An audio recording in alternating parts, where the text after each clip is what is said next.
not crying in here. I cried out there.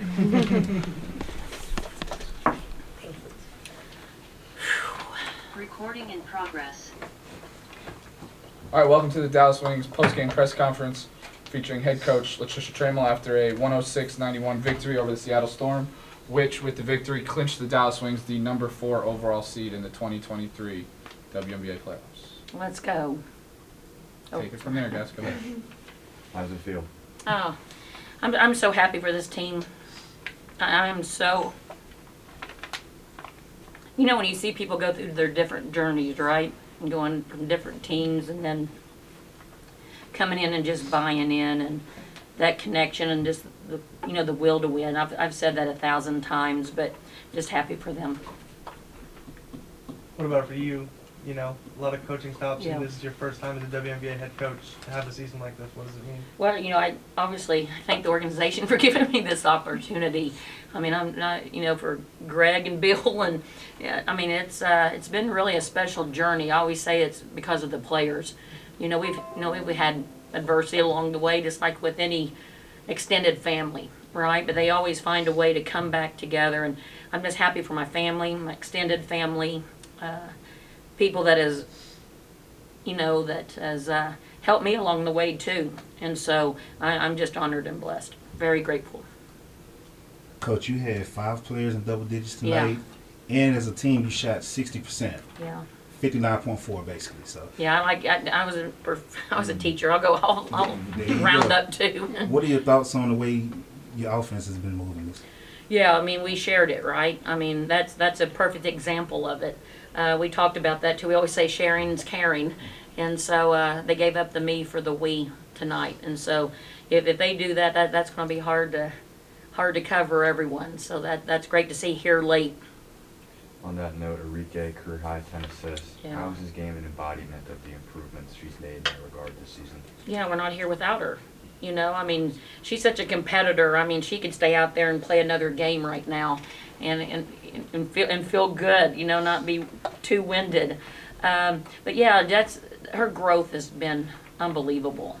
I always say that, you know, without her and many of them, we wouldn't be in the position that we are now. But for a young lady to have reached her career high assist, as you mentioned, 800 career points, 6 in the WNBA. To do that, am I saying that correctly? Yes, 11's her career high for assists too. So this is second career double-double for Enrique. Yeah, so this, like I said, I've said this before, I'm going to say it again for the ones that have already been in here, but for the new ones, when I sat down with her, when I first was hired, she said, I'll do whatever I need to do to help this team win. And she has done that. Defensively, sharing the ball, and then taking the shot that she knows she can knock down. How great has it been watching Enrique go head-to-head with somebody like Joel Lloyd this season? Yeah, I mean, Lloyd obviously is a great player, very similar in a lot of ways. That Notre Dame thing going on here. Yeah, I mean, I'll take Enrique any day of the week over anybody. I mean, she's the it. She has that it factor that many people talk about. I think of Kobe. I mean, I think of a lot of different players, even in the league.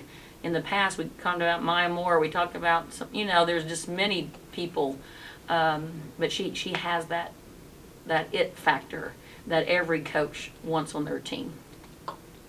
There was a stretch in the fourth quarter there where it looked like Seattle was trying to make a bit of a run, Yeah. and Veronica got that steal on a layup and then knocked it off someone the very next play. Just kind of talk about what she's done this season to improve and what that means for your team as you head into the playoffs. She always stays ready. It doesn't matter if she starts, if she comes off the bench, if she plays 20 minutes, 30 minutes, or 1 minute. I mean, she just continually works hard. And I will tell you this too. I mean, she's the one that will come in early if you didn't know that about her. She'll put up those extra shots. She'll stay after practice and put up extra shots. But she got the drip chain tonight, even though we had some great things happening. I mean, she played great defense.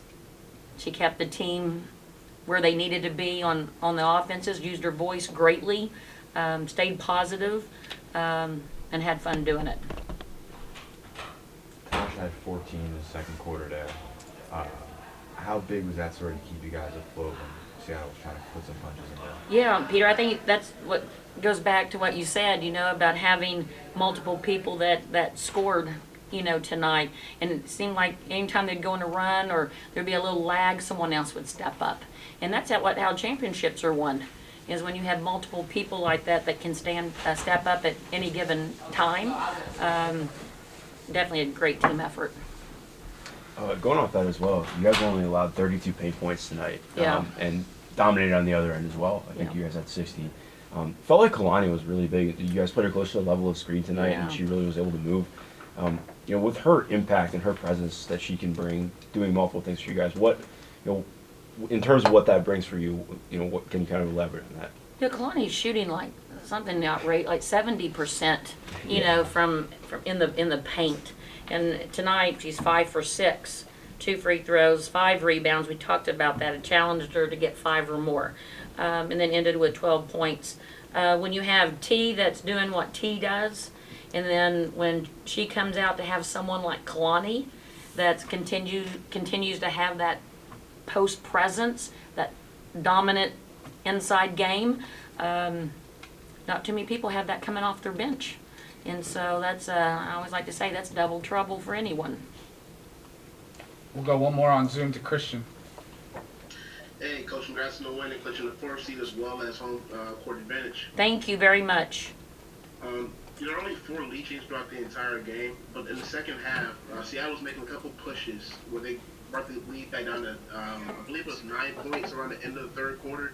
What did you see from the team throughout those bouts of ways when Seattle was fighting back that you enjoyed the most? Yeah, I think the calm in the storm, listening to them during a timeout. That's always really my favorite moments, when I come in and sit down and listening to I call them sticky notes of what they're saying to one another about locking in, getting back focused, talking about the game plan. So that, as a coach, of course, that's always going to make me very happy. But like I said, I just kept talking about teamwork, staying connected. We knew that they're going to make runs. That's what teams do in this league, and it's just how we handle it. And I thought we did a good job. Thanks, Coach. Thanks. Thank you, Coach. Thank you, everyone. Thank you Enrique's very right much. here, guys. So we'll